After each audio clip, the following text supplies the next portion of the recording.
guys, another vlog na naman ang ating gagawin ngayon, another trabaho. So ngayong araw na to ay puro mga ilaw ang aming pupunasan. So hindi kami ang maglalagay ng kama. Bahala na sila, yung iba naman ang maglalagay. So ayan, magpunas-punas lang tayo ng alikabok ng mga ilaw. Ayan, ayan lang kayo.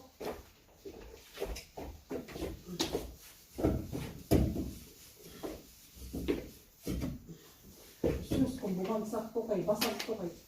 Matigas pala to.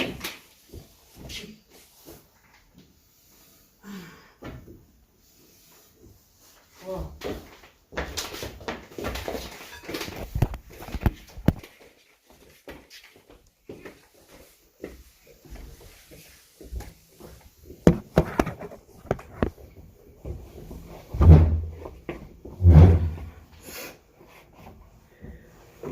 So, ayan guys. Itong mga lampshade, pupunasan ng loob kasi maalikabok.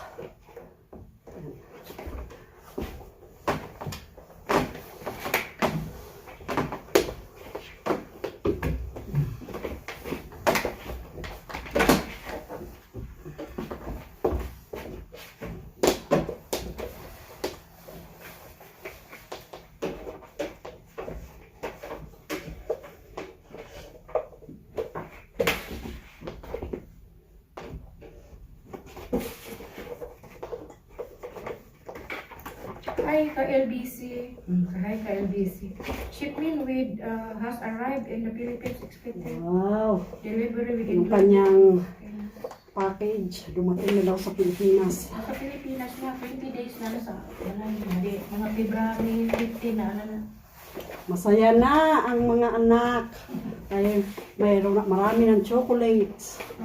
Ganyan talaga ang buhay natin dito sa abroad. Padala tayo ng mga bagay, mga pagkain o mga gamit galing dito sa abroad. Masaya na yung tatanggap pamilya natin doon sa Pilipinas. So malinis na. Okay. Kahit ipuin pa nila yan, wala nang alikabok yan. So, ayan guys. Tapos na. At lilipat naman kami doon sa kabila. Ayan. So, see you guys. So, ayan guys. Ito na nga. Yung aking lilinisan ngayon. Pupunas-punas tayo ng mga lampshade, yung ilaw, tulad dito. Yan, yung ilaw na to. Tapos ko nang punasan to. Yan.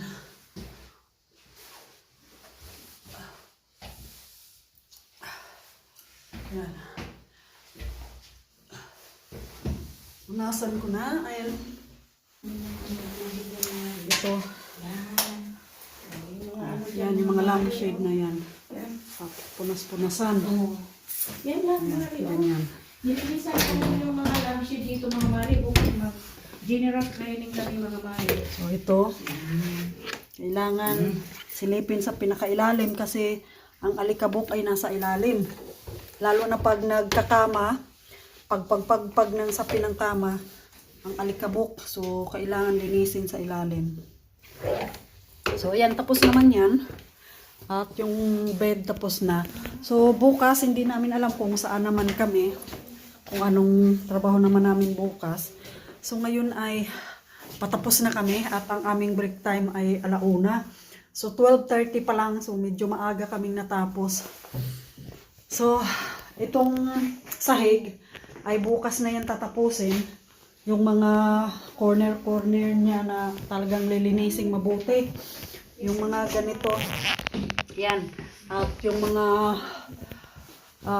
mag-ano ka ng mga gagamba dyan. Baka may mga gagamba sa sulok-sulok. So yung TV linisin ng likuran. So ngayon tapos na kami. So ayan, hanggang bukas na lang uli tayo guys. Yeah? See you tomorrow. Bye!